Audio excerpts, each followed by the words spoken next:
saya mau langsung lanjut ke Prof.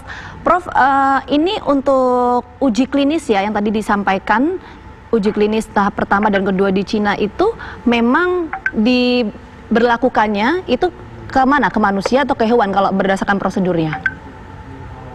Namanya uji klinik itu ke manusia. Untuk Jadi fase dan kedua ya? Ya, fase 1, 2, 3 dan seterusnya itu sudah ke manusia. Tapi sebelum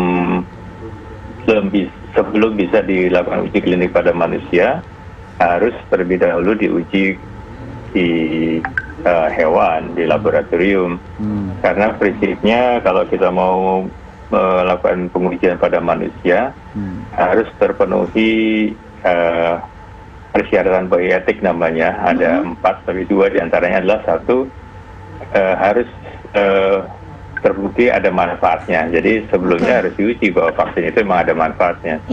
Yang kedua, tidak boleh memperburuk keadaan. Jadi do no harm ya. Prinsipnya itu. Jadi harus bermanfaat dan aman, tidak menimbulkan masalah baru. Oke, Prof, ini kan sebagai lembaga biologi molekuler Eijkman yang juga melakukan penelitian untuk pengembangan vaksin COVID-19, seberapa optimis sih untuk kalau dari Prof sendiri ya untuk pengembangan vaksin yang akan dilakukan ini? Ya, tentu kami melakukan itu berdasarkan pengalaman kami dengan pengembangan vaksin yang lainnya ya. Ada vaksin hepatitis, vaksin dengue, vaksin malaria dan sebagainya. Kemudian kami memilih platform yang memang sudah banyak dipakai. Yang berikutnya kami memilih teknologi yang sudah kami kuasai dan juga cukup dikuasai oleh pihak industri hilirnya.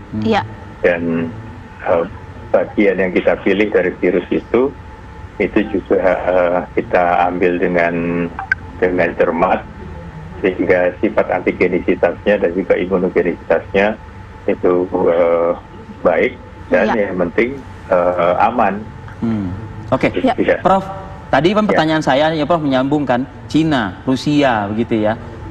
Ada kebanggaan juga misalnya Indonesia, gitu loh ibaratnya, ikut juga lah di kancah dunia begitu. Nah, LBM Eijkman ya, sejauh mana saat ini persentase progres pemikiran vaksinnya, Prof? Jadi nggak cuma mikir nih, kita udah bertindak nih. Siap. Ya. Sudah sejauh mana tahapnya, Prof? Ya, jadi kalau dihitung persentase mungkin nggak terlalu besar ya, sekitar 40%-an ya. Tetapi justru 40% itu adalah bagian terpenting. Jadi kalau mau bikin vaksin, itu bagian terpenting adalah menyiapkan antigennya. Jadi antigen itu kita harus tentukan apakah dengan menggunakan virus utuh seperti yang dipakai saat ini di Sinovac, ataukah menggunakan DNA seperti yang dikembangkan di Amerika misalnya di RNA ya, ataukah menggunakan platform protein rekombinan seperti yang kami laksanakan saat ini. Prof. Ya, itu sudah sampai di situ kita. Prof, singkat saja Prof, skala 1 sampai 10 optimisme Anda untuk pengembangan vaksin dari Cina ini berapa? Singkat 11 saja Prof. 11? Oke. Nggak, maksudnya optimisme Indonesia. Iya, untuk pengembangan uji klinis tahap 3 untuk vaksin dari Cina. Tingkat keberhasilannya 1 sampai 10. Sinovac ini? Iya, dari Sinovac. Saya kira akan cukup berhasil karena sudah diuji fase 1-2 itu cukup baik, walaupun ada beberapa yang mesti diperhatikan, tapi pada umumnya responsnya bagus. Dan jadi 1 sampai 10 berapa, Prof? 11. Berapa? 11, 1 sampai 10, 11. 9 lah. 9, oke. Saya tanyakan ke Bu Herina. Bu Herina sebagai relawan. Agak adem nggak Bu dengar? Deg-degan sih gitu ya. Jujurnya antara deg-degan dan bersemangat gitu, exciting banget gitu. Saya berharap tadi dari 1 sampai 10 ya 11 gitu ngarepnya gitu ya. Tapi apa yang disampaikan oleh Profesor memang membuat kita jadi lebih percaya diri untuk melakukan ini. Dukungan keluarga bagaimana, Bu Herlina? Kalau anak-anak oke, suami saya kayaknya belum lihat. Oke, kalau gitu. Prof. Gak apa-apa lah, saya yakin dia support saya. Baik, terima kasih Bu Herlina. Semoga sehat-sehat selalu senantiasa ya. Siap. Baik, Prof. Vaksin merah putih terakhir, Prof. Vaksin merah putih. Mungkin bisa sedikit saja dijelaskan oleh Prof.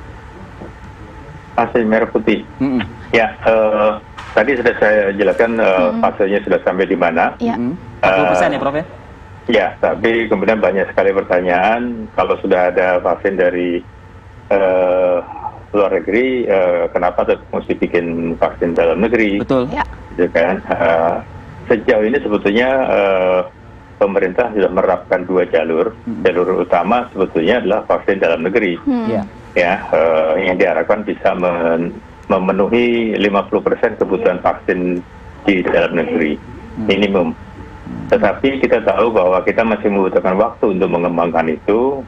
Ya, mungkin baru akhir tahun 2021 bisa dipasarkan itu ya kalau mengikuti prosedur yang saat ini ada. Nah, sambil menunggu itu untuk mengisi kekosongan kita bisa saja menggunakan vaksin dari manapun.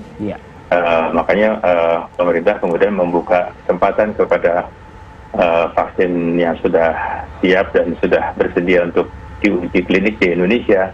Jadi selain Sinovac kan ada yang dari Korea, itu juga mungkin dalam waktu tidak terlalu lama akan juga melakukan uji klinik fase 3 juga saya kira di Indonesia. Nah itu nanti akan bisa memenuhi beberapa puluh persen dari kebutuhan, karena skema internasional pun hanya menyebutkan kalau Indonesia sudah memberikan komitmen misalnya untuk bergabung dalam apakah itu Gavi ataukah EPI, itu hanya bisa disuplai sebanyak 20% dari kebutuhan vaksinnya. Nah berarti kan kita mesti punya kapasitas sendiri, punya kemampuan sendiri untuk mengembangkan vaksin. Ya, jumlah penduduk kita kan cukup besar. Ya, baik. 260 juta. Baik, terima kasih Prof dan juga Bu Herlina atas waktunya telah bergabung bersama kami di Apa Kabar Sukses selalu Indonesia untuk Anda, Pagi. Prof.